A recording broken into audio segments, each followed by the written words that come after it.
Assalamualaikum warahmatullahi ta'ala wabarakatuh. Waalaikumsalam warahmatullahi wabarakatuh. Allahu Akbar. Alhamdulillah.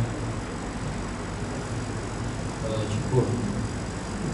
Pertama sekali saya ucapkan terima kasih ke Imam perangkat pengurusi majlis tadi, Puan Faridah. Mana Puan Faridah? Terima kasih. Dialah yang berusaha kontak saya daripada awal WhatsApp, tapi tak pernah cakap telefon. Melalui WhatsApp ini akhirnya sampai juga. Terima kasih kepada Tuan Imam, Tuan Bilal, hadirin hadirat muslimin dan muslimat yang dimuliakan oleh Allah. Syukur, saya bersyukur sangat-sangat, dan kerana hari ini saya dapat lagi bersama-sama. Allah bagi saya kesempatan bernyawa, bernafas untuk bersama-sama dengan orang baik-baik. Kalau dulu selalu dengan orang-orang yang tak berapa nak baik lah. Kita nak cakap jahat ke, tak elok kan, buruk sangka. Jadi kita bagi gelaran yang sebaik mungkin, tak berapa nak baik. Jadi syukurlah ya. Kita semua kena bersyukur kerana apa? Atas limpah kurnia Allah, berjuta-juta nikmat yang Allah dah bagi kepada kita. Tak kira lah nikmat dunia ke, nikmat yang bakal kita kecapi di akhirat. Kata Allah, kata Rasulullah apa? Nikmat dunia ni adalah nikmat yang serendah-rendah Allah bagi dekat manusia. Puncak segala nikmat adalah iman dengan Islam. Itulah puncak segala-galanya. Sebab dulu, kalau dulu saya tak tahu nilai iman di luar ni. Sedangkan itulah nikmat yang Allah bagi. Macam mana kita sekarang ini, kita menghadapi ataupun kita menikmati Islam. Cubalah bayangkan. Saya ada sekali dulu saya pernah bayangkan, kalaulah saya dimati ketika saya sedang menghiburkan orang. Maksud dalam arti kata, perkataan yang lain, sedang melalaikan orang, sedang melaraukan orang. Peminat saya ramai sedang buat maksiat. Itu tak boleh dinafikan. Hari ini dengan nyatanya saya cakap macam tu lah. Itulah ketika itu Allah ambil nyawa saya macam mana kan. Dalam arti kata lain, dalam keadaan yang tidak beriman. Saya pegang malam ini dalam keadaan yang tidak beriman. Sedangkan kriteria ataupun syarat-syarat untuk masuk ke syurga Allah ini ialah apa ni? Dengan iman dah. Dengan iman, tak ada lain, dengan iman saja. Allah akan tanya iman.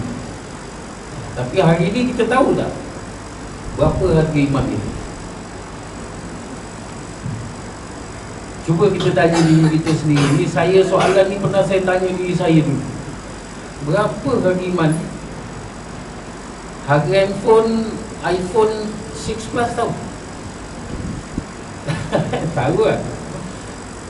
Harga Proton Saga, harga BMW semua kita tahu. Kita tengok kawasan perumahan kan, kita tahu harga rumah tu lebih kurang 500,000, 2 juta, 1 juta, 3 juta. Kita tahu tak?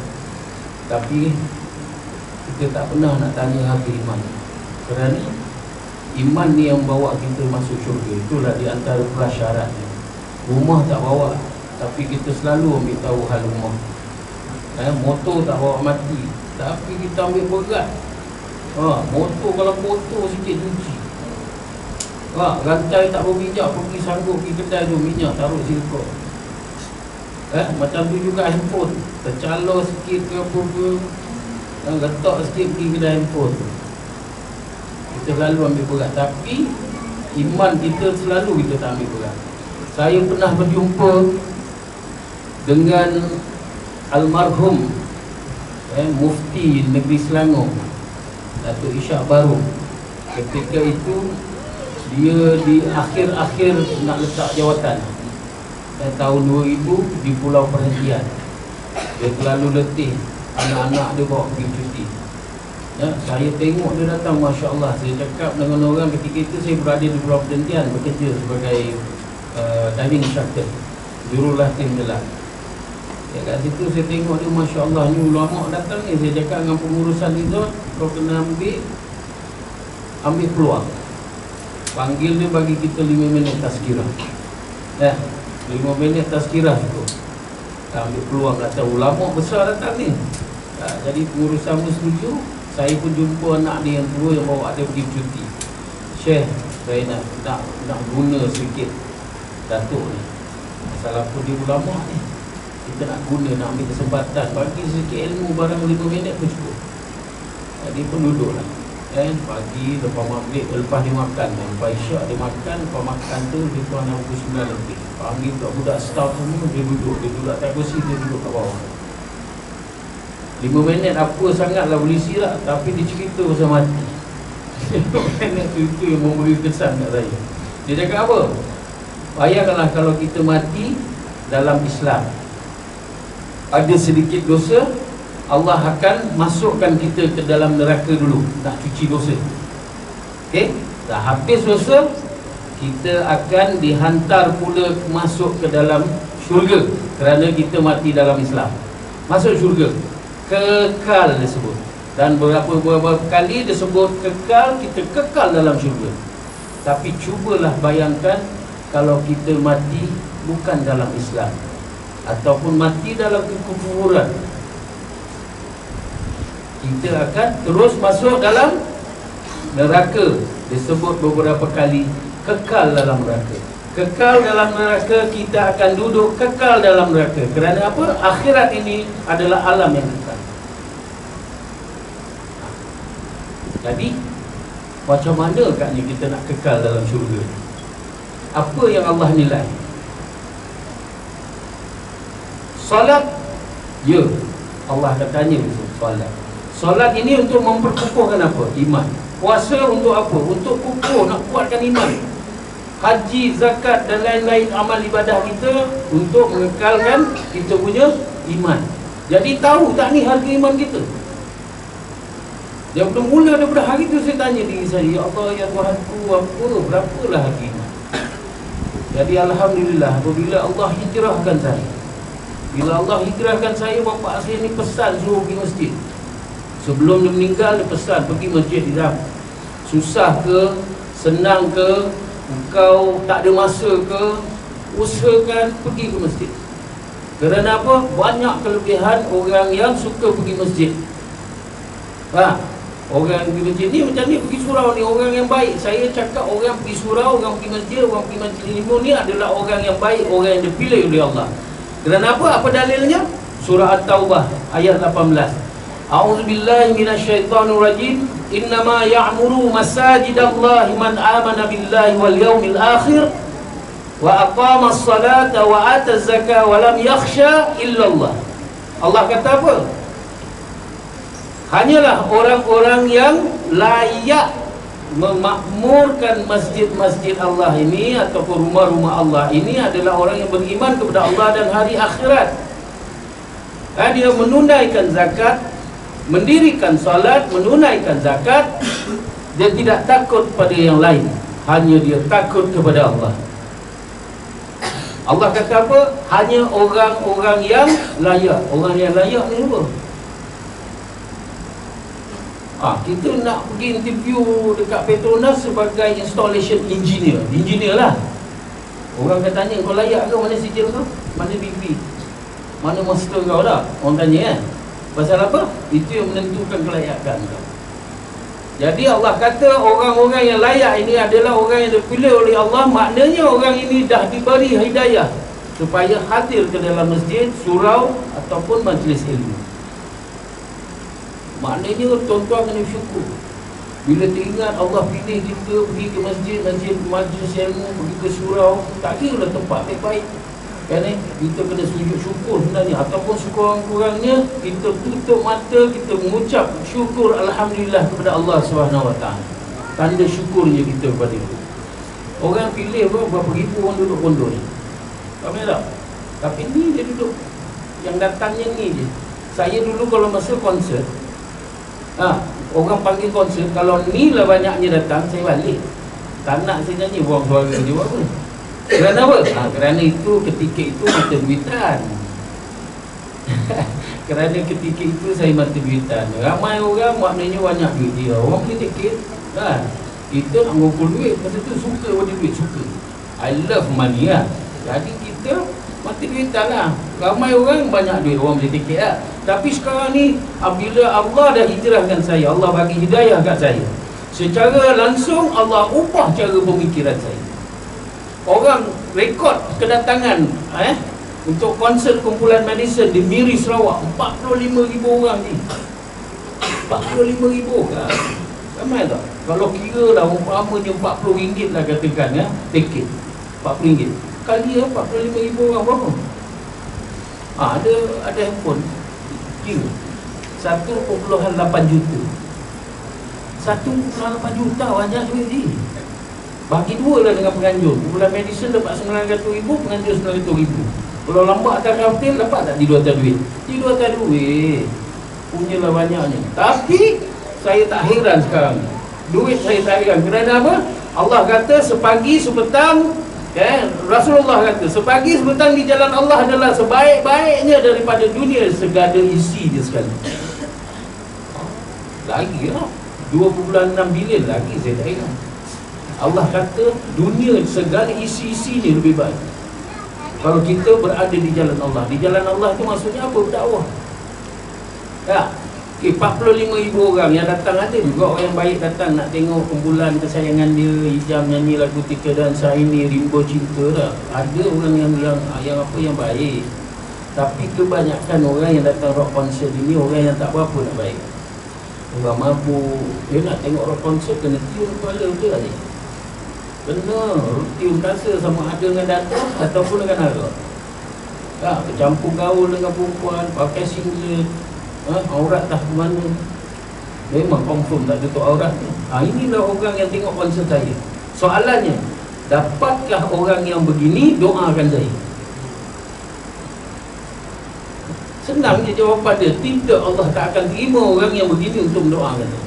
Tapi hari ni, tu saya cakap, saya syukur Alhamdulillah.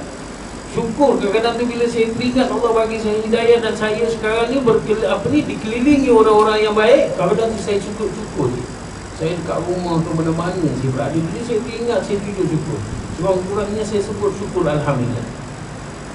Kerana apa? Orang-orang yang baik ini boleh tak doakan saya? Confirm boleh doakan. Pasal apa? Itu dari tadi. Innama ya'muru masajidallah. Orang yang pergi berada di masjid ni orang yang layak, orang yang dah diberi hidayah oleh Allah. Jadi orang yang baik, orang yang dipilih Allah boleh doakan orang. Jadi maksudnya dekat sini, tolonglah doakan saya. Tolong doakan saya supaya saya dapat istiqamah dalam amal, iman dan juga kerja dakwah yang saya nak buat. Bukan saya seorang je, kawan-kawan saya yang lain tolong. Ahli ekspedisi sekarang ni giat dengan kerja dakwahnya. Semua jemaah tabligh keluar 3 hari, keluar 4 bulan, baru balik daripada Tonggi, Bangladesh. Tahu tak Ijtimak Tonggi ni apa dia? Pernah dengar tak Ijtimak Tonggi? Ada tak kalkun sini tak tahu Tak ada. Ijtimak Tonggi ni perhimpunan para da'i-da'i ataupun pendakwah dunia, satu dunia datang ke Tonggi ni berhimpun. Kerana apa? Nak berdoa. Segala ulama dakwah datang di Tonggi. Kalau Mekah itu adalah perhimpunan orang Islam yang terbesar di dunia, Tonggi ni yang kedua. Bayang berapa juta orang datang? 3 tahun ni 3 juta lebih orang datang. Bayang semua orang dalam satu masa angkat. Lepas tu doa untuk semua yang hadir. Bayang mustajab tak mustajab doa. Masya Allah. Ini kerja dakwah ni, Masya Allah. Allah cakap sunnah yang paling besar adalah kerja dakwah. Selagi tak ada dakwah, habis Islam habis, bungkus. Itu nanti kemudian kita cerita tak kan. Itu nak balik kepada hari iman ni tadi. Macam mana hari iman?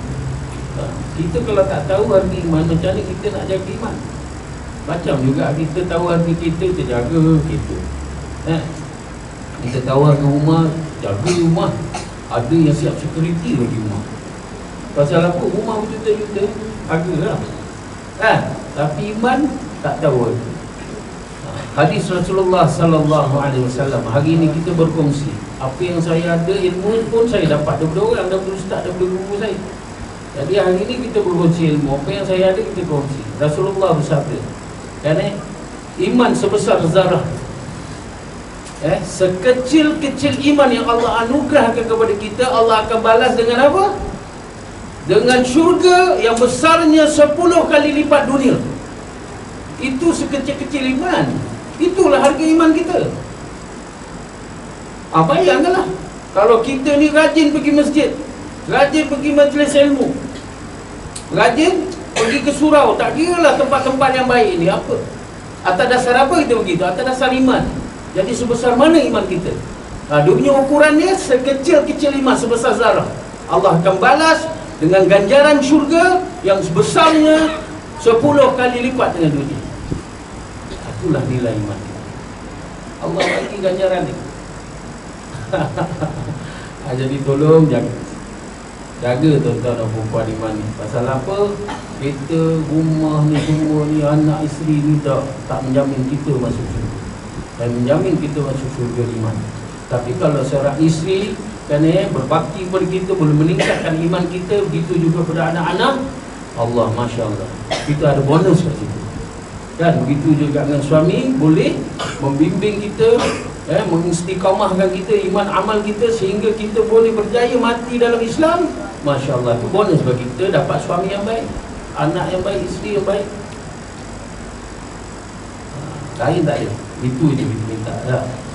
Itu mukadimah baru je, insya-Allah. Baru mukadimah. Saya taruh sikit lah diri saya, kenalkan, mungkin ramai orang dah lupa. Nama saya Ijam. Ijam ni kawan-kawan saya memang panggil Ijam. Adik-beradik saya kadang panggil Ijam, kadang boleh panggil adik. Anak sepupu sepapat saya semua panggil Ijam. Tapi nama sebenar saya ni Nur Hizam bin Syair. Saya anak Pak Syair. Tapi bukan pantun lah, syair lah. Memang bapak saya ni suka syair. Orang hatuk saya ni dulu pun memang penyair sebenarnya. Sebab dia bagi anak dia nama bapak saya ni Syair. Tapi Alhamdulillah dia tak bagi juga nama saya yang berkaitan dengan bilah, syair ke, pantun ke, puisi ke, dia tak ada bagi nama saya Nur Hizam bin Syair. Saya dilahirkan di sebuah kampung yang dinama Kampung Solok, Rantau Negeri Sembilan. Tak glamour langsung ni nama kampung ni. Dulu masa-masa glamour dulu kan, kalau tanya, Jam, kau daripada Negeri Sembilan, kau kat mana Seremban. Tak nak sebut nama kampung, tak glamour Kampung Solok lah. Tak kira lah, Kelantan pun macam tu juga. Bu Kelantan kat mana lah? Kota Baru. Kalau daripada Kuantan, daripada Pahang kan, Kuantan kan, dia mesti sebut negeri. Kadang nama kampung pun tak glamour lah. Tapi itulah sifat manusia. Jadi saya ni dibesarkan di Singapura. Adik-beradik saya semua sama. Pasal apa? Sebab bapak saya ni orang Singapura. Tapi asli bukan di Singapura lah. Dia daripada Padang, Sumatera. Umur dia 16 tahun, dia berhijrah. Dia berpindah. Kerana apa? Dia nak ilmu. 16 tahun duduk kat kampung, apa ada dia cakap kan, hingga kan bapak dia paksa dia kahwin pun dia tak nak kahwin. Pasal apa? Macam mana saya nak bangunkan keluarga kalau ilmu, pengalaman hidup saya tak ada. Jadi dia minta izin mak bapak dia, atuk dan nenek saya ni, dia minta izin nak pergi berhijrah. Dia nak merantau. Jadi dia pun keluar dengan kawan, beberapa orang kawan dia keluarlah merantau pergi ke Singapura. Dapat keluarga angkat, Alhamdulillah. Kerana dapat dia menimba ilmu. Ilmu apa dia menimba? Ilmu agama. Dapatlah satu ketika bila dia ilmu tu dah cukup melayakkan dia jadi imam, orang kampung jadi lantik dia jadi imam. Dia jadi imam, dia pegang jawatan imam ni daripada dia muda sehinggalah akhir hayat dia sebagai seorang imam. Bapak saya. Jadi keluarga dia tu asal, keluarga angkat dia tu asal daripada Negeri Sembilan. Orang Singapura banyak, orang Negeri Sembilan, Johor, Melaka, orang Negeri Sembilan Melaka banyaklah dari Singapura dulu kan, orang Kelantan. Jadi keluarga angkat dia daripada Negeri Sembilan, bila cuti tu pergi Negeri Sembilan. Pak Teh saya pula orang Kuala Pilah, sama kampung dengan keluarga angkat abah saya. Mak saya pun cuti pergi situ, jadi berjumpa, kahwin. Dapatlah saya 3 orang adik-beradik. 2 orang kakak atas saya seorang lelaki bongsu. Seorang-seorang je. Kalau anak lelaki ni itulah menjadi harapanlah kepada mak bapak saya supaya saya ni jadi anak yang saleh, yang dapat mendoakan dia apabila dia bertemu dengan Allah. Itulah harapan dia. Bayanglah, bapak saya imam, mak saya ni bantu dia, guru agama, orang panggil ustaz kan, dan mak saya dipanggil ustazah. Bayangkanlah macam mana ustaz dan ustazah ni mendidik anak dia. Laki seorang lah tu, penuh dengan keagamaan. Bukan saya nak takabur, tak. Saya harap cerita yang saya nak bawakan ni, cerita kisah hidup saya, boleh menjadi iktibar kepada semua yang hadir pada hari ini, insyaAllah. Ya. Saya pernah pergi ke Masjid Sultan Azlan Shah. Baru-baru ni Masjid Sultan Azlan Shah, Masjid Negeri di Kedah. Ada seorang hamba Allah, bila habis tu ceramah tu, adalah sesi soal jawab. Tapi agak-agak sini tak adalah sesi soal jawab, penuh menjawab. Ya, di sesi adalah budak muda ni, dia nak tanya saya satu soalan. Abang Jam, saya nak video soalan ni pada Abang Jam. Silakan, dia cakap. Apa soalan dia? Abang Jam, saya nak tanya ni, apakah lagu pertama yang pernah Abang Jam nyanyi? Ya Allah, saya tak, walaupun saya menyanyi dulu, orang tak pernah soal saya, wartawan tak pernah tanya, peminat saya tak pernah tanya soalan tu, apa lagu pertama saya pernah nyanyi. Maknanya sejak saya lahir tu, lagu pertama saya nyanyi apa benda. Saya cakap, ya insyaAllah, saya tak pernah dapat soalan ni. Saya pun pejam mata, tafakur kejap, minta pada Allah, doa pada Allah.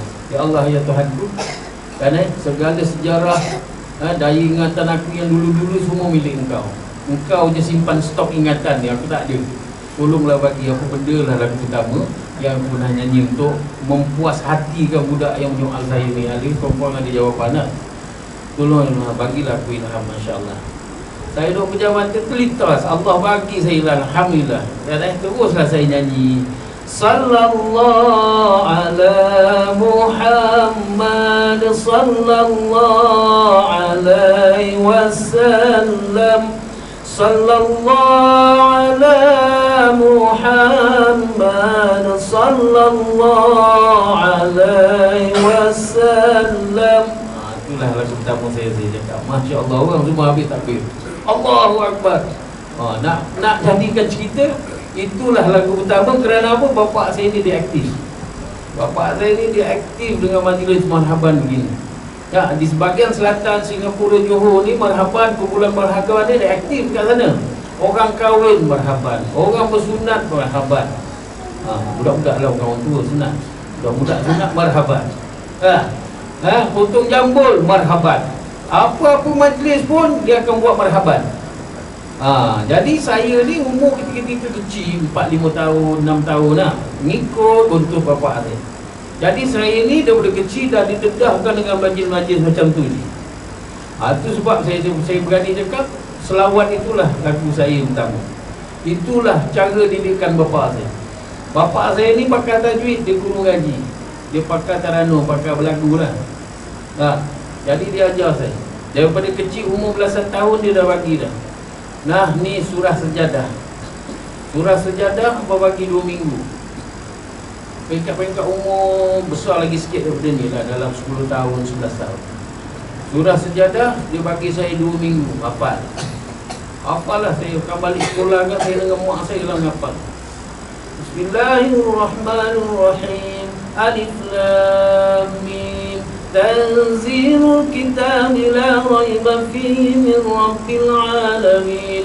Am yakununa iftaraha. Baca. Lepas tu hari yang ke-15 tu panggil, dia tahu lah tu dah 14 hari dah. Mari sini dek. Duduk depan. Baca surah Sejadah hari yang ke-15. Bacalah, baca sampai habis. Ada bagi ijazah. Lepas tu tak habis itu, surah Al-Insan pula 2 minggu. Bagi gitulah saya dididik.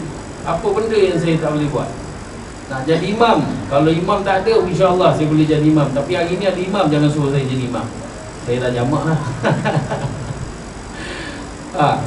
Kalau subuh Isnin, subuh Jumaat, tak ada imam pula, nak bawa sujud sejadah, insya-Allah saya boleh ke depan. Nak solat jenazah, tak ada imam, insya-Allah saya boleh solat jenazah. Ada satu kejadian, kawan saya aksiden motor. Kawan-kawan motor saya lah meninggal di Bangi. Ya, aksiden di Bangi, lepas tu diuruskan jenazah di Kajang, nak hantar balik ke Kuala Terengganu. Kena pula malam minggu aksiden, hari minggu tu nak diuruskan jenazah dia. Orang semua cuti, termasuklah imam yang menguruskan tu dekat Hospital Gajah. Jadi uruskan siapa yang tahu tu, yang biasa, staf yang biasa tu, uruskan, mandikan, kafankan. Bila nak solat tak ada imam. Saya masa tu tengah cuci badan. Lalu orang panggil toilet. Toilet ni nama FB saya. Saya dah ada cucu 2 orang. Sebab saya anak-anak panggil Walid. Bila cucu panggil Datuk Walid lah. Disingkatkan jadi toilet. Jadi cakap toilet tak ada imam. Habis tu toilet dah jadi imam. Allah ya Allah. Saya cakap Masya Allah. Kau orang takkan tak boleh dah besar panjang datuknya ni, besok bapak mati saya pun nak jadi imam. Takkan nak suruh aku je kan? Tak boleh, saya buat beletih sikit dengan kawan-kawan. Jadi kawan-kawan dah biasa, Isa tak apalah toilet. Kan saya rasa macam tak confident lah dia cakap kan. Okey tak apalah, saya pergi, saya solat jenazah, lepas tu bawa pergi balik Terengganu. Macam sehingga macam tu, bayangkan. Mak saya, bapak saya didik saya begitu. Kan, itu pun ada je suasana bertukar pada suasana yang lain, dia boleh bertukar. Ini yang saya nak kongsikan kepada ibu bapa. Kerana anak-anak, ya betul, kita hantar ma'at tafiz. Jangan sangka budak-budak yang duduk sekolah agama, sekolah ma'at tafiz, wa'imah dia belajar Al-Quran macam mana pun, kita kena cek selalu apa yang ada dalam hati. Pasal apa dalam hati budak-budak tahfiz, budak yang mengaji Al-Quran ini, dia tetap ada perasaan untuk dunia luar. Untuk dunia luar macam mana? Okey, saya ambil diri saya. Ketika itu, kerana saya berpindah daripada Singapura, berpindah ke tanah tempat saya dilahirkan tahun 85, setelah 20 tahun besar di Singapura. Masa tu ilmu penuh dah. Orang jangkakan dari Singapura pindah ke Malaysia hijab ni akan jadi ustaz. Memang betul, 85 patutnya saya di Pantan ngaji pondok, di Kelantan ataupun di Kedah. Tapi pengambilan tu dah terlepas, jadi kena tunggu 6 bulan lagi untuk pengambilan baru. 6 bulan ni yang membezakan. Pasal apa? Pasal 6 bulan tu masa lama saya minta izin mak saya kerja. Pasal aku cakap dengan mak lah, nanti kan kalau kerja duit terkumpul, nanti pergi pondok senang, tak payah nyusahkan mak, duit ada. Betul, jadi mak saya makan dan ini nak jadi takdir Allah. Tapi ketika saya nak pergi ngaji pondok ataupun apa, hari-hari saya mengaji. Daripada Singapura sampailah pindah ke Negeri Sembilan, hari-hari memang amalan saya nyanyi. Lepas subuh, saya akan baca surah Muhammad, saya solat taubat. Tiap-tiap waktu begitu, itulah bapak saya ajar saya. Tapi jauh di dalam hati saya, kan, minat juga kumpulan rock ni. Masa tu search Lavender, Battle of the Band, tengah meletup-letup ketika itu. Betul, tahun 85. Lavender apa ni, Bloodshed. Tahu kan kumpulan Bloodshed? Lagu Nostalgia Rindu, siapa pernah dengar? Oh kekasih hati yang aku sayangi, irama cinta kita berpadu indah. Saya minat lagu set apa lagu Kejora. Sinaran matamu bak kejora di tengah malam. Walaupun saya dididik begitu, tapi di hati saya nak luahkan tak boleh, nak nyanyi kuat-kuat tak boleh. Takut dengan mak dengan abang, takut kena marah. Tapi apabila ada peluang untuk meletup, ini yang berlaku. Jadi saya pun pergi kerja. Saya pergi kerja, dapatlah kerja. Dapat kerja. Pula tu kilang tu pula, kilang yang buat tile ni. Floor tile dengan wall tile. Okey. Kerja kat sana, dia punya sports dengan social club dia sangat aktif. Ada pula kumpulan, ada kumpulan ni lah. Tu kumpulan medicine asalnya kat situ. Jadi dia penyanyi utama tak ada. Yang penyanyi ada, yang lain tu tak berapa nak sedap. Jadi dia nak jadi penyanyi utama. Kan pasal penyanyi utama dia dah kahwin, dah tukar kerja dah. Kerja kerajaan. Jadi budak-budak kampung saya yang tahu saya punya peribadi ni, dia cakap tu, budak yang baru masuk tu kau pergi panggil audition. Suara dia sedap. Allah dia panggil saya. Betul-betul ditawarkan untuk buat audition. Saya menyanyi lagu Kejora tu. Bilakah Dia cakap, Masya Allah budak ni, confirm ambil dia jadi penyanyi. Ni dia. Tak, maknanya saya daripada suasana agama tadi bertukar suasana, jadi pergi suasana kumpulan muzik. Jadi saya pun muzik lah, betul tak? Ini yang kita nak cek anak-anak kita ni. Walaupun kita hantar dia sekolah agama, walaupun kita hantar dia ma'at tafiz, kita jangan terlepas pandang pertukaran suasana tu tadi. Ni berlaku, ni saya cerita ni atas dasar pengalaman. Mungkin berguna kepada ibu-ibu dan ayah-ayah yang hantar anak pergi ke sekolah. Nak cek hati dia, tengok dia minat atau tak minat. Pasal apa? Tunduk pandangan ini adalah juga sunnah Rasulullah SAW. Satu hari saya tanya Ustaz Ridwan Makno. Siapa kenal Ustaz Dr. Ridwan Makno? Dia seorang pakar sirah Rasulullah ni yang cerita. Hebatnya tak hebat dia? Perang Uhud, tahu kan? Setiap individu yang terlibat dalam perang Uhud, di Bukit Uhud, dia kenal seorang demi seorang. Dia boleh sebut nama dia dengan bin. Setiap individu. Hebat tak hebat? Ustaz Ridwan Makno ni, saya satu hari tu saya berforum dengan dia di Menara Selcom. Saya dekat dengan dia, Ustaz, saya ni ada satu, saya minat dengan Ustaz lama dah, secret admirer saya Ustaz ni, lama dah. Tapi hari ni saya dapat bersama-sama dengan Ustaz. Syukurlah bila saya peluk dia. Lepas tu saya ada satu nak minta tips daripada Ustaz, ataupun nak minta ilmu sedikit yang ada pada Ustaz. Apa dia share? Saya mana ada ilmu? Saya buat buku je. Nak buat buku kena ada ilmu lah Ustaz. Okey, apa dia soalan dia? Okey, soalan macam mana nak mengekalkan daya ingatan, memori kita yang baik untuk kekal selama-lamanya. Ya Allah, soalan itu Syekh tak ada apa-apa je. Ustaz bagi tahu saya, tolong. Mesti ada Ustaz amalkan ni. Satu amalan yang baik, Ustaz dapat kekalkan. Dia punya hebat, dia lagi satu. Dia boleh buat 3 buku dalam satu masa je. Buku yang berlainan tajuk. Saya pernah tengok pergi kat rumah dia, dia buat dalam laptop ni, dia type. Kejap lagi kan dia ambil handphone dia, dia update FB dia, WhatsApp. Lepas tu dia taruh handphone dia, laptop 2 pula, buku lagi 1. Dia dah buat, dia ambil handphone dia pula, dia WhatsApp lagi, dia update FB dia. Lepas tu yang ketiga pula. Dalam satu masa buat 3 buku. Masya Allah. Sebab saya tanya dia, apa dia Ustaz, macam mana nak kekalkan? Lala dia cakap apa? Tundukkan pandangan Syekh. Nabi pun cakap, itulah di antara sunnah tu, tundukkan pandangan. Kerana apa? Kerana apa? Kerana apabila kita tak tundukkan pandangan kita, kita melihat maksiat, melihat benda-benda lara, melihat perempuan yang tutup aurat, lelaki yang tidak tutup aurat, dia akan mengikis kita punya daya ingatan kita. Dia penuhi dengan benda-benda yang lara, benda-benda syubhat tu tadi. Benda-benda haram jangan cerita lagi lah.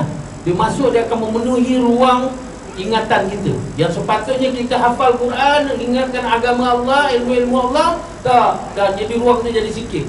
Itu yang Masya Allah. Kadang-kadang tu semayang teringat Akademi Fantasia. Teringat cerita suami kucing sotong. Jadi itulah cara dia tundukkan pandangan. Dia cakap dengan Ustaz Ridwan.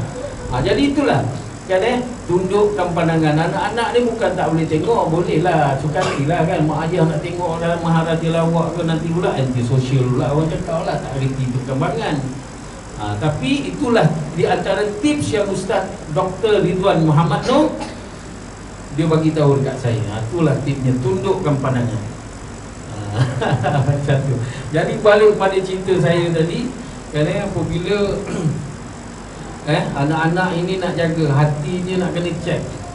Kena selalu cek, jangan dia berpindah suasana. Pindah suasana yang elok tak apa, pindah suara dia tak elok. Kalau dia nak nak jadi budak rempit, dia tukar kepada suasana budak-budak motor, dia akan jadi budak motor, budak rempit, budak dadah dan sebagainya. Itu yang berlaku dari saya. Jadi saya teruslah nyanyi rock. Apabila pengambilan tu, mak saya cakap, ini Ustaz nak bawa pergi Kelantan ni, mengaji pondok, nak pengambilan baru. Ya Allah mak, nanti dulu lah, duit tak cukup. Masa saya tengah syok tadi nak nyanyi rock. Orang sana puji, orang sini kata sedap. Pergi main orang kahwin, orang semua suka, makmur kenyap-kenyap mata, suara sedap. Jadi kita dah syok. Makin lama makin menebal tu minat tu. Minat nak nyanyi tu makin lama makin tebal. Jadi tunduk pandangan tu dah tak ada dah. Jadi teruslah. Terus sekali saya cakap, pada tahun 86 tu, pertengahan 86 saya rasa. dapat tawaran untuk buat album. Lagi lah tengok, buat album lah lagi. Lagilah menebal minat tu kan. Jadi buatlah album, 4 kumpulan buat satu album. Termasuklah Datuk Hatan, ya, Hatan, Salim Iklim, dan juga kumpulan Malaysia, lagi satu kumpulan saya lupa. 4 kumpulan buat satu album. Kerana apa? Nak lawan dengan Battle of the Band. Sekali tak berjaya, siap album jual, tak boleh jual kat Semenanjung. Jadi dia tukar plan B, dia jual ke Singapura. Singapura tempat saya dibesarkan. Orang kawan-kawan saya ramai kat sana. Jadi kawan saya tengok lah meletup kat Singapura. Dia tengok, ya Allah, ini nak buat syair. Ingat dia jadikan ustaz, jadi penyanyi rock pula. Semua orang terkejut, Masya Allah. Bila dah terkejut tu, jadi dia bagi tahu mak dia. Mak dia kawan mak saya. Mak dia telefon lah mak saya, ni maknya apa cerita ni dengan Ijam? Ingat jadi ustaz. Habis kenapa ni dah menyanyi rock? Mana kau tahu? Ini albumnya dah keluar kat Singapura ni. Orang dah hari-hari main dekat radio. Ya ke? Astaghfirullahalazim, mak saya. Tak apa, nanti dia balik, nanti maknya tanya. Balik dek, main sekejap. Orang Singapura tu 3 orang tadi. Cakap kau dah buat album dah jual kat Singapura, kau jadi penyanyi rock ke? Allah, saya cakap, saya punyalah gabra, takut. Tuhan je yang tahu. Tapi saya dah tak ada alasan dah saya nak bagi mak saya. Saya iakan je. Apabila saya iakan kenyataan mak saya tu, saya boleh nampak, ya Allah, berubah muka mak saya. Kecewa sangat-sangat dia. Kecewa sangat. Ialah pasal apa? Dia nak kita jadi anak yang soleh, jadi ustaz. Jadi pula sebaliknya. Itu dia sedikit terlepas pandang tentang diri saya. Ya. Jadi apabila dia kecewa, saya dengan dunia saya lah pula dah. Saya dah syok kan, saya dah tak peduli. Umur tu balik kan, mak nangis kan, kita nangis lah kejap. Bila belakang mak dah, aku dah syok dah menyanyi. Orang sana puji, orang sini puji. Kau dah tak peduli dah, tu zaman rumah. Ini anak ibu bapa nak kena kisah. Jadi apabila bapak saya tengok mak saya, bapak saya ni pemerhati, bapak saya ni dia cool. Dia bukan jenis pemarah, bukan orang yang barat. Bapak saya cuma tengok, apa kau dah buat? Kau tengok kau nangiskan mak setitis air mata mak jatuh, kerana dosa besar. Dia cakap, jangan buat macam tu. Sekarang ni kena pandai macam mana nak ambil hati mak balik. Pujuklah hati dia. Itu je bapak saya, dia tak pukul. Bapak saya ni tak pernah pukul saya. Daripada saya kecil sampailah akhir hayat bapak saya, dia tak pernah pukul saya. Dan tak pernah cakap kasar, tak pernah tempik. Dia kalau tempik, dia pernah tempik kakak saya sekali. Dia terlampau marah. Dia tempik kakak saya, demam seminggu kakak. Tu orang tempik. Suara dia lantang. Arwah bapak dia. Jadi dia cakap, dia pun pergilah dekat mak saya. Dia pergi kat mak saya, dia duduk, kenapa kecewa? Yalah aku pula tak kecewa. Kan, anak lelaki yang diharap-harapkan, anak lelaki seorang. Sekarang ni kita tak tahu dah apa benda dia tak. Dia dah terlajak dah ni, tengok. Jangan cakap macam tu, bapak dia cakap. Jangan kecewa dengan Allah, jangan putus harap dengan Allah. Dan biarkan dia sekarang ni dah besar. Biar dia nak merantau, dia nak pergi mana tu, biarkan. Jadi asalkan jangan dia terkeluar jauh daripada syariat Allah. Itu kita kena perhatikan betul-betul. Itu kita kena ambil balik. Yang ini tak apa, dia nak mengalami hidup. Besok dia terantuk, tengadah dia. Okey, lepas tu bapak saya cakap nasihat. Bapak saya ini seorang suami yang hebat, ayah yang hebat, dan seorang hamba Allah yang Masya Allah. Saya cakap, seorang jujur amanah bapak saya. Jadi dia cakap dengan mak saya, hari ini Allah nak uji kita. Nak tahu tak kenapa Allah uji kita? Ini yang kita kena muhasabah diri. Ini sangat berguna untuk ibu dengan ayah. Hari ini Allah suruh kita muhasabah sebenarnya. Muhasabah diri macam mana? Bangah dah seminggu dah ni, Bangah duduk muhasabah. Apa yang Bangah dapat? Hari ini kita kongsi dua orang sebagai suami isteri. Apa yang Bangah dapat tahu? Allah nak uji kita. Selama hari ini kita bangga dengan apa yang kita ada. Kita ni guru. Orang ramai menguji kita, kita ni guru. Kan kita tak terasa hati kita ni orang puji. Kan kita guru anak orang, kita mengajar adik batal sampailah khatam Quran. Kan orang tak tahu pasal agama, kita ajar sampai pandai dah bahasa agama, kita pun bangga. Konon Islam kita ni lebih hebat daripada orang lain. Kita rasa iman kita ni besar, tebal, kuat, sehingga tak boleh diganggu gugat walaupun dengan iblis syaitan. Kita rasa begitu. Itu sebab hari ni Allah jadikan anak kita sebagai alat untuk menguji keimanan kita yang kita katakan kuat tu tadi. Ini yang dikatakan wujud. Bila kita bangga dengan amalan kita, kita bangga dengan rupa panas cinta, segala pemberian Allah kepada kita, kita bangga je pada diri sendiri, bukan pada orang. Pada diri sendiri saja kita dah dikatakan wujud. Inilah kifarah yang Allah bagi, ujian yang Allah bagi, untuk menguji betul kau ni iman kau, Islam kau ni handal. Jadi aku jadikan anak kau ni sebagai ujian. Apabila mak saya dengar gitu, Masya Allah, dia pun menangis. Dia cakap, ya Allah, dia terus bertaubat dengan Allah. Dia istighfar tak habis-habis. Mak saya baru dia sedar bila bapak saya cakap macam tu. Anak kita dah tak boleh kawal dah. Kerana apa? Dia dah besar, dia dah ada kerja, dia dah ada kawan.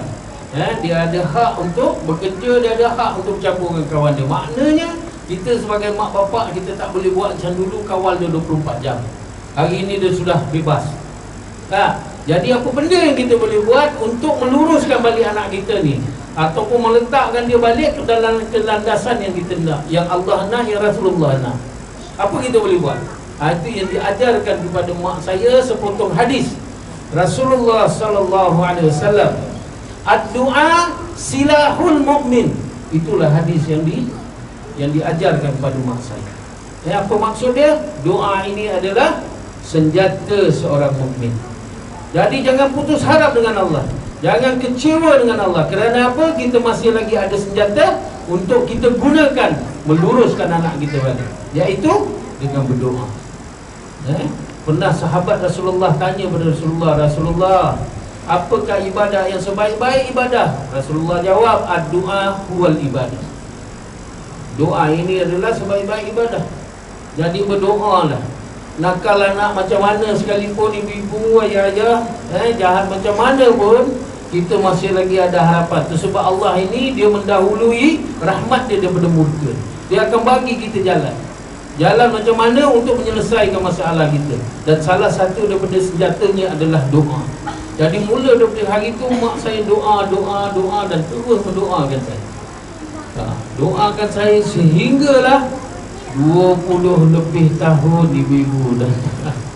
Ayah-ayah, muslimin muslimat yang dirahmati oleh Allah, 20 lebih tahun saya didoakan oleh mak saya.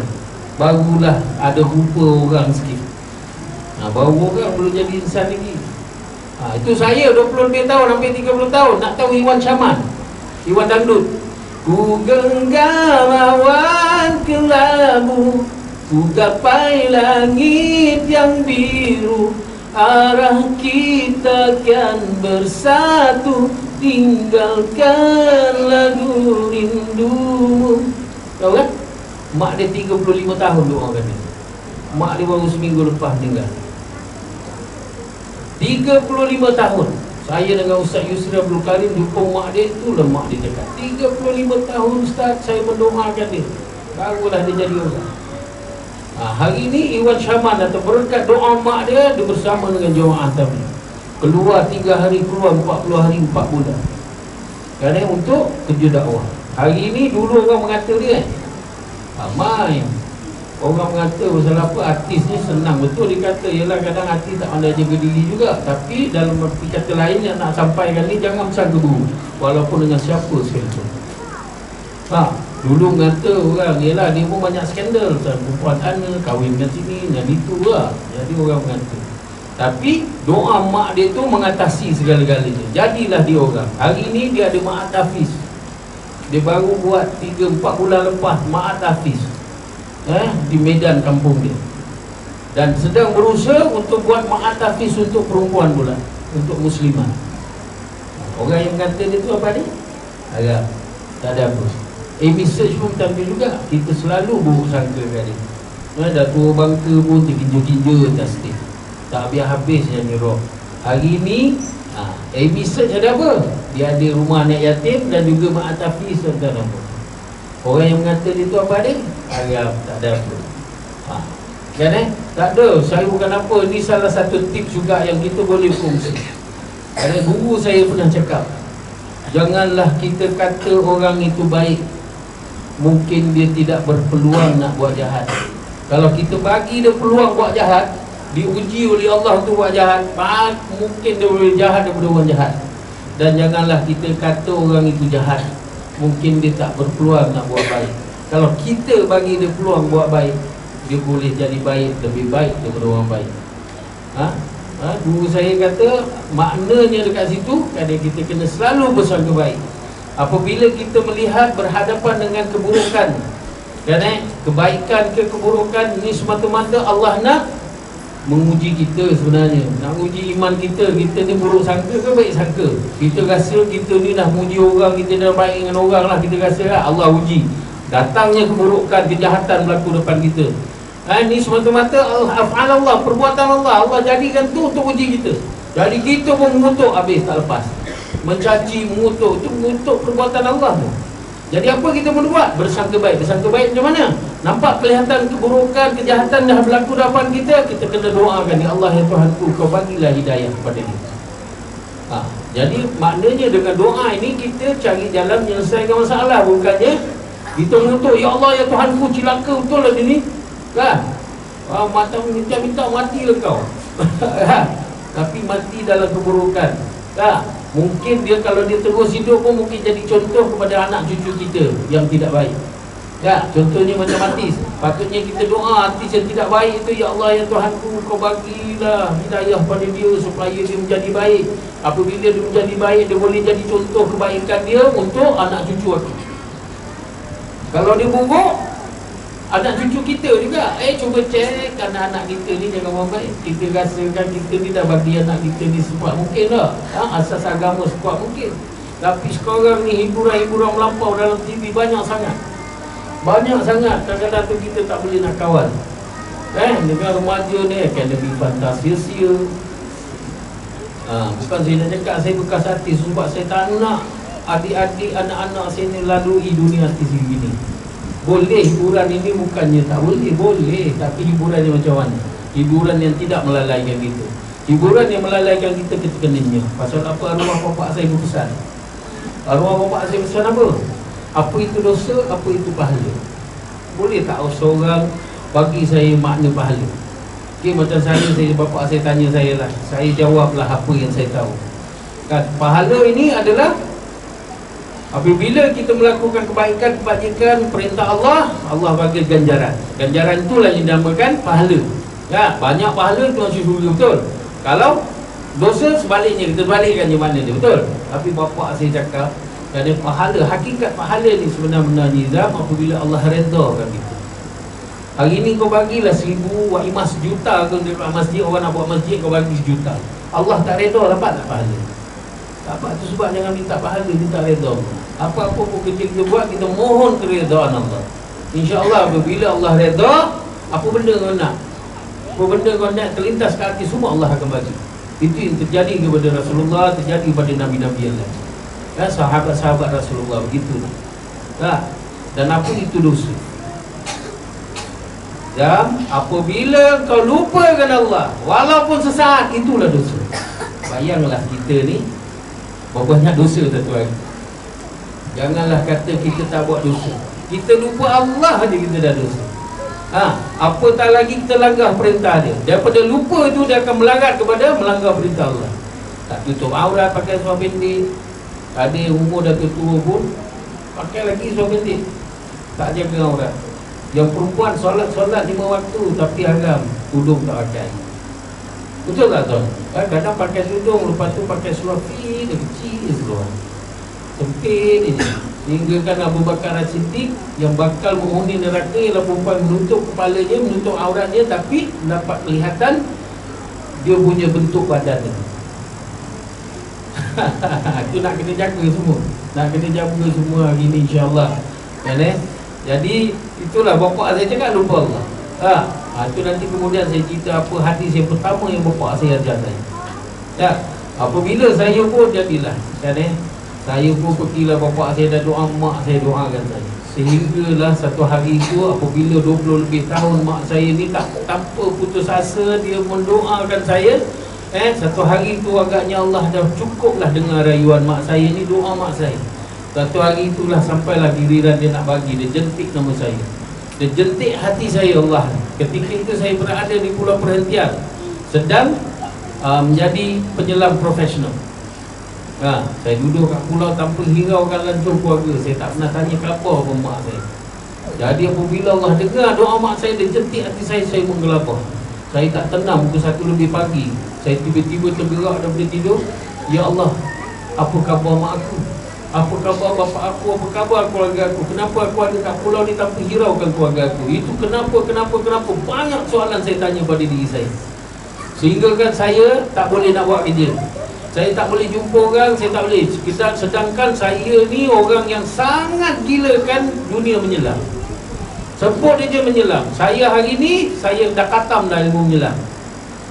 Kalau iktiraf saya punya sijil dekat universiti kat Malaysia ni, iktiraf saya punya sijil, saya dah khatam, PhD dah saya. Macam itulah, saya suka sangat menyelam ni, saya akan pergi sampai maksimum. Jadi, saya prestasi saya kerja. Kerana apa? Ya Allah, saya tak tenang jiwa saya. Kali sehingga kan saya ambil keputusan, saya nak berhenti kerja, saya balik kampung. Balik kampung, bapa saya masih terima dengan mak saya lagi.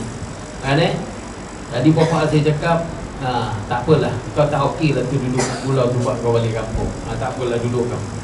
Kerana saya kecewa, 3-4 hari saya menangis, kecewa di atas perbuatan saya. Sedangkan orang dekat kampung, orang luar kampung datang berduyun rumah saya untuk belajar agama dengan bapa saya. Belajar agama dengan bapa saya, tapi saya langsung tak ambil peluang untuk belajar. Hari ni saya kena pergi mengantau sana, pergi jumpa guru sana. Alangkah baiknya kalau daripada muda dulu saya belajar dengan bapak saya tak payah nak cari guru lain, betul? Jadi saya tak ambil peluang tu. Hari ni sampai hari ni saya rasa kecewa.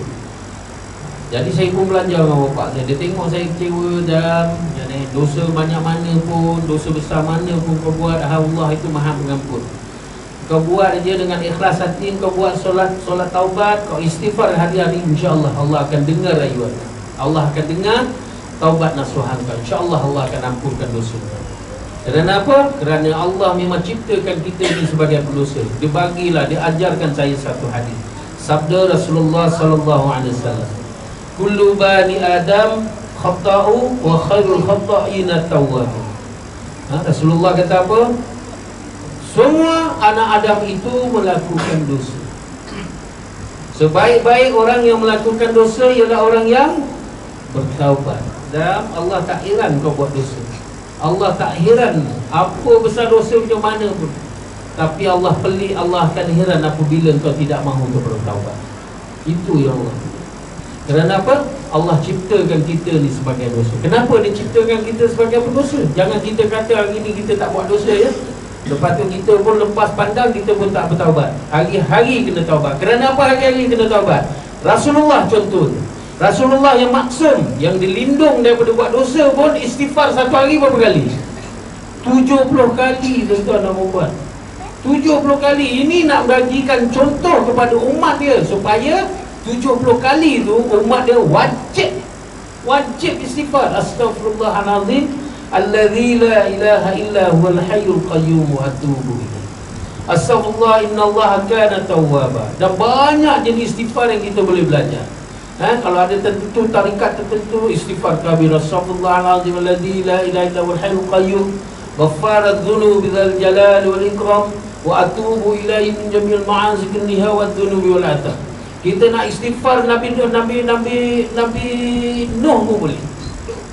Nabi Yunus yang masuk dalam perut, la ilaha illa anta subhanaka inni kuntu minadh zalimin. Allahumma anta rabbi la ilaha illa anta khalaqtani wa ana 'abduka wa ana 'ala 'ahdika wa 'adika mastata'. A'udzu bika min syarri ma sana'tu wa abu'u laka bi ni'mati 'alayya wa abu'u bi dhanbi faghfir li fa innahu la yaghfiru dhunuba illa anta. Kalau kita tak ada masa, ambillah astaghfirullah, astaghfirullah, astaghfirullah, tapi dengan hati yang sedar, yang kita sedang bertaubat dengan Allah. Hati kena ikhlas. Itu yang penting. Jangan kita sambil bawa kereta tu, astagfirullah, astagfirullah, astagfirullah, radio dengar juga, astagfirullah, astagfirullah, astagfirullah, astagfirullah, tak nampak tu dah.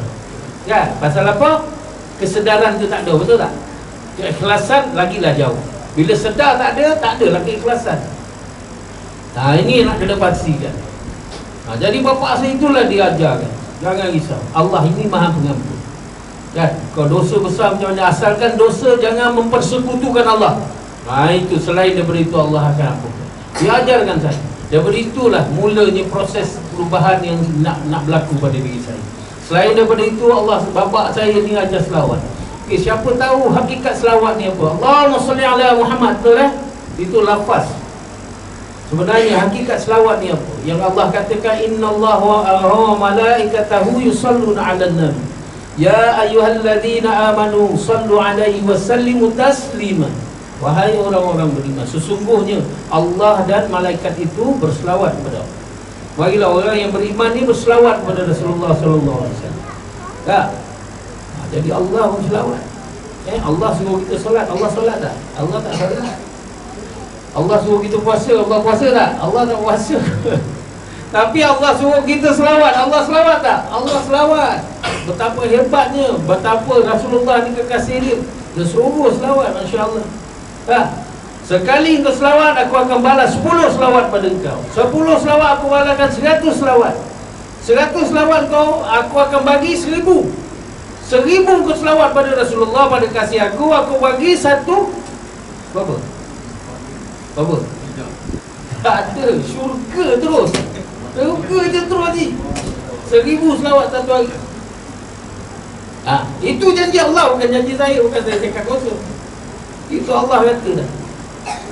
Satu bayar 10, 10 bayar 100, 100 bayar 1000, 1000 terus syurga. Ini yang dikatakan iman kita ni, nilai iman.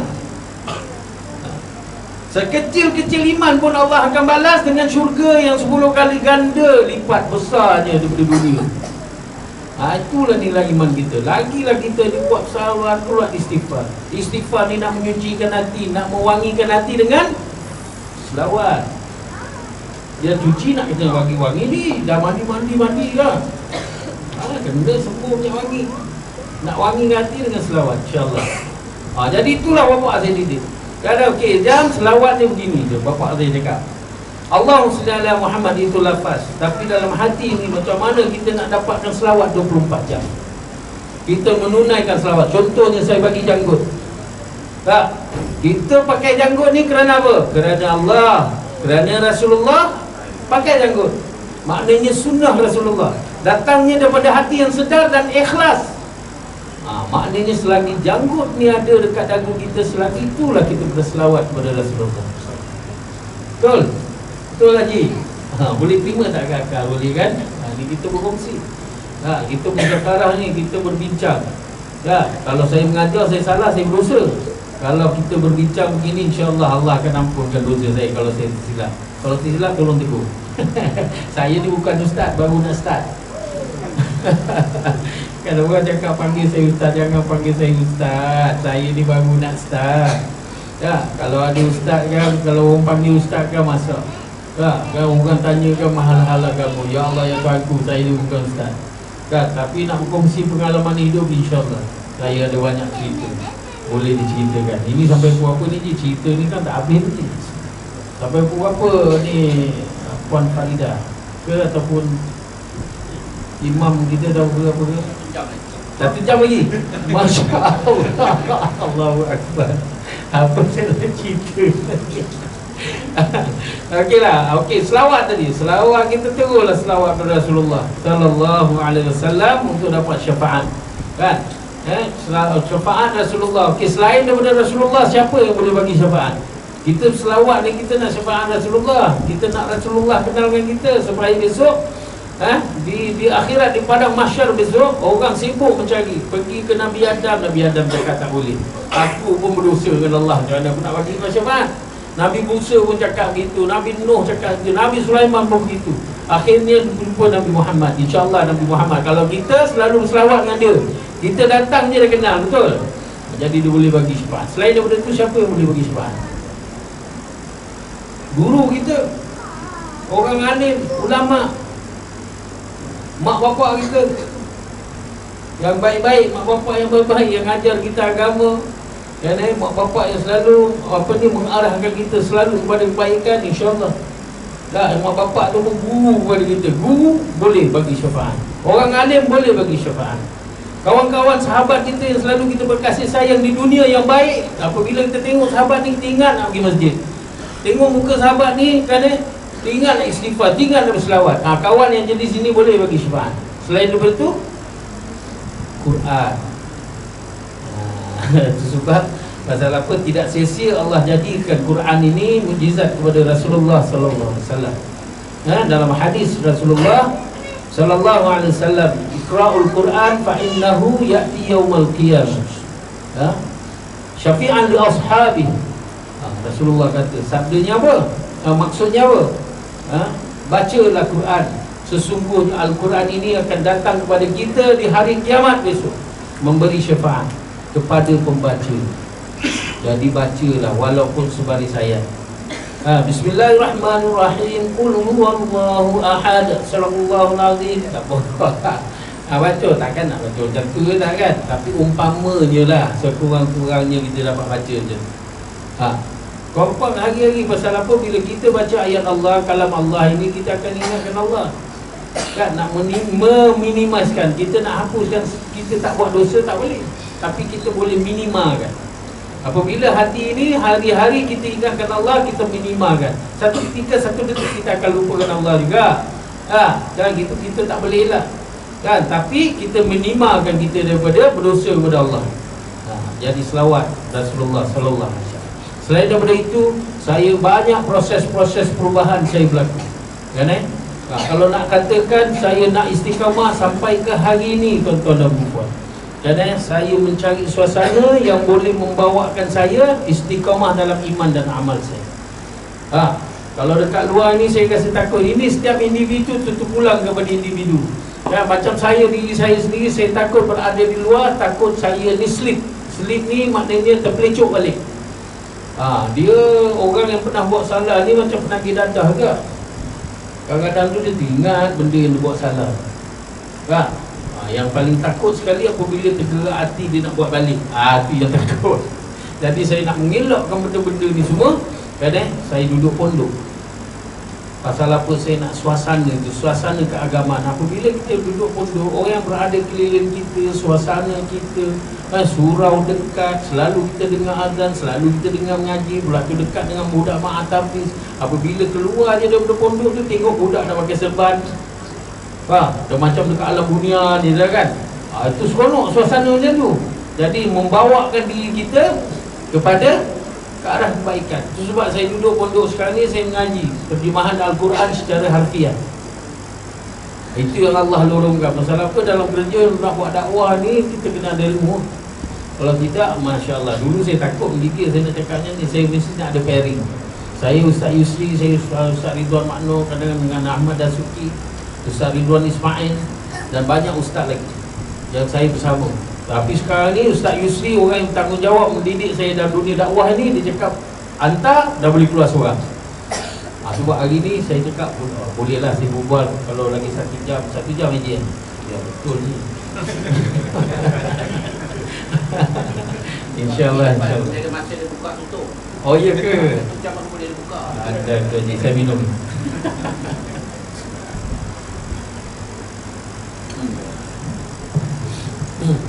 Ya, apabila saya dah mula mengamalkan sunnah Rasulullah, saya dah ubah banyak, hidup ubah saya. Dulu saya panas baran, apabila saya dah hijrah ataupun dah diberi hidayah kepada Allah ni, daripada Allah, saya panas baran, saya dah hilang sikit demi sedikit. Kerana apa? Amalkan selawat yang Bapa katakan. Kerana selawat ini dapat melembutkan hati kita. Ya, sehinggalah apabila dah okey, everything semua dah okey, saya dah berpindah balik ke Kuala Lumpur buat kerja macam biasa sebagai penyelam balik. Lepas tu 2010, itulah penamatnya. Penamat apa? Penamat usia bapa saya. Bapa saya jatuh sakit. Apabila dia jatuh sakit, dan satu hari tu dia terasa sihat sikit, dia bercakap mak saya nya. Mak saya, bapa saya ni panggilan manja mak saya, dia panggil nyonya, mak saya panggil bapa saya Bangah. Ya Bangah, Bangah nak jumpa Izam lah. Boleh kau telefon dia tak? Suruh dia balik. Boleh, dia kata. Telefon lah mak dia pun telefon, jam bila kau senang kau balik ya, abah kau nak jumpa. Sekarang juga mak saya balik, saya start kereta terus saya balik kampung. Balik kampung, ya abah nak jumpa saya, ya abah nak jumpa. Kira dah, ya kan? Abah ni tak lama lagi nak koi ni. Ada orang Negeri Sembilan ke? Ada tak? Ada. Boleh faham lah kan? Kalau tak faham kan, tolong translate kan ya. Ya abah, abah ni tak lama lagi nak koi dia. Abah nak pergi mana? Abah nak mati dah. Dia tahu dia nak mati. Abah nak, janganlah mati dulu bah. Tak boleh dah. Allah nak ambil sesaat ke belakang, sesaat ke depan, tak boleh kita tahu. Itu dah tetap. Ajal, maut, jodoh dan rezeki memang dah tulis, dakwat dah korek, tak boleh padam lagi. Dah confirm. Jadi abah ni lama tak lama lagi abah nak mati tu. Jadi abah panggil kau balik ni apa pasal abah nak minta maaf. Pula abah minta maaf pasal saya ni banyak dosa dengan abah, pasal saya patut minta maaf. Dah, ini bukan pasal dosa lah. Bila abah mati besok, abah minta maaf dengan kau pasal abah bila mati besok abah tak akan tinggalkan kau sebagai harta. Abah tak ada harta untuk kau, tinggal pada kau untuk kau langsungkan hidup kau. Abah tak ada harta, tak ada duit, tak ada tanah. Abah ni pun duduk kat tanah ni, dekat rumah mak kau ni pun sebagai menyomondo. Menyomondo tahu kan? Yang menumpang lah, orang lelaki kan menumpang. Duduk kat Nurul Negeri Sembilan kan, menyomondo dia bagi. Jadi itulah hari ni abah nak sampaikan satu pesanan ni dah. Inilah pesanan yang punya 3 sahaja perkataan yang saya pegang sebagai azimat. Azimat itu apa? Untuk saya kekalkan saya punya perubahan. Hidayah yang Allah bagi, iman yang Allah bagi yang sedikit ini pada saya, inilah saya dapat istiqamah insya-Allah. Apa pesanan dia? 3 perkataan tuan-tuan dan puan-puan. Jangan lupa masjid. Itulah pesanan bapa. Bapa saya ni cerita sedikit pasal bapa saya. Kelebihan orang yang selalu berada di masjid ataupun hatinya nak berjemaah di masjid. Contoh saya pun tak payah ambil contoh orang lain. Saya ambil contoh bapa saya. Bapa saya ni imam. Apabila di Singapura dia imam, dia pindah 85 daripada Singapura ke Negeri Sembilan. Tahun ujung 85 meninggallah imam lama. Jadi pencarian baru, bapa saya dipilih jadi imam. Jadi duduk dia jadi imam. Dia ni seorang pemegang amanah, seorang yang bertanggungjawab, seorang yang hati lembut, seorang yang pandai menyelesaikan masalah jemaah. Ada satu ketika tu, ada satu keluarga tu melahirkan anak-anak yang luar nikah. Ramai, dan dulu-dulu imam pun takut. Dia ada lebih kurang 3 ataupun 4 orang anak luar nikah. Pasal apa? Orang masjid tak berani nak tegur keluarga tu. Kerana apa? Kerana dia ni memang kaki gangster, kaki taiko lah, ketua taiko. Orang takut nak tegur. Tapi arwah bapa saya ketika jadi imam, dia pergi tegur. Dia pergi tegur, Ji, jangan Ji, awak berani ke pergi imam? Kan, itu tu, bagan tu. Tak apa dah, kita buat kerja Allah, Allah akan lindung kita. Dia pergi jumpa, dia selawat banyak. Kerana dia pergi, dia cerita orang mak dia. Dia pergi selawat, bekalan dia selawat. Pergi selawat, dia duduk orang tu langsung untuk hati. Jangan buat macam ni. Kan, nak ke kita melahirkan anak-anak yang luar nikah? Kan, besok anak-anak ini dakwa kita besok pasal dia tak sah taraf. Kan, luar nikah, besok dia dakwa kita besok macam mana? Dia bagi nasihat sehingga orang itu terus menangis, terus lah. Bapa saya terus nikahkan orang dengan isteri dia. Pasal apa? Dia bawa orang bersedih. Dia macam tu. Jadi bapa saya ni, kita orang adik-beradik nak bawa bapa saya ni pergi bercuti 5 tahun sekali belum tentu lagi dapat. Pasal apa? Sikap tanggungjawab. Dia takut nanti kalau dia pergi cuti, orang nak cari dia payah. Nak sign borang nikah kahwin tak boleh. Orang ada masalah khalwat tu tak boleh. Masalah rumah tangga nak mengadu kat dia, minta jalan penyelesaian dia tak ada pun, payah. Jadi dia susah nak pergi bercuti. Itulah dia. Kan, apabila dia menjaga amanah, dia jadi seorang tanggungjawab kan. Tengok, bila dia mati Allah muliakan dia, tuan-tuan dan puan-puan. Nanti lain kali kalau panggil saya boleh ceritakan bab mati bapa saya ni macam mana. Macam mana Allah muliakan dia. Macam mana, ini bukan apa nak motivate kita pergi masjid. Saya dah nampak depan mata saya. Itu sebab apabila bapa saya pesan kat saya, jangan lupa masjid dah. Daripada hari itu saya berusaha. Saya kerja di laut 2-3 bulan, balik 2-3 minggu. Saya akan pasti berazam diri saya, satu hari 5 waktu, berapa kali aku boleh pergi masjid. Susah nak didik yatim ni, nak paksa. Kadang-kadang tu nak kena paksa. Zuhur, asar, maghrib, isyak dapat saya pergi masjid. Ayo lawan-lawan dapat pergi masjid. Yang tak dapat, yang tak lopeh tu subuh. Masya Allah. Berusaha macam-macam usaha dah buat. Gajah dapat nama, subuh gajah jadi. Itu biasa kan. Allahu Akbar. Macam-macam dah rumah saya buat, dah ini dah buat itu. Last kali dia juga air, habis basah tilam bantal. Tak juga bangun. Yelah kejap lah, baringkan dekat bawah, habis terlancur subuh gajah lagi. Akhirnya agak-agak saya pergi mana? Saya pergi menghadap mak saya balik, minta doa. Mak, hari ni mak zuhur, asar, maghrib, isyak alhamdulillah berjaya dah mak pergi ke masjid. Alhamdulillah. Habis tu subuh lah mak selalu gagal. Allah dia pun gelak. Dia kata habis tu nak buat apa? Mak tolong doakan saya, dapat saya bangun subuh sebelum azan saya dah sampai masjid. Tolong mak. InsyaAllah mak akan buat. 20 lebih tahun dan doakan kau, takkanlah bodoh kau cip dan ni tak dapat buat. InsyaAllah mak doakan. Ini berkat doa seorang ibu. Ibu dengar. Beberapa minggu selepas itu saya tergerak pukul di antara pukul 4-4:30 pagi. Saya terkejut bangun, terus tak boleh tidur kan. Lalu pukul 4 tengok jam, lambat lagi tidur balik. Itu yang jahat tu kan, betul tak? Saya tak boleh bangun, tak boleh tidur dah. Saya terus mandi, saya buat tahajud.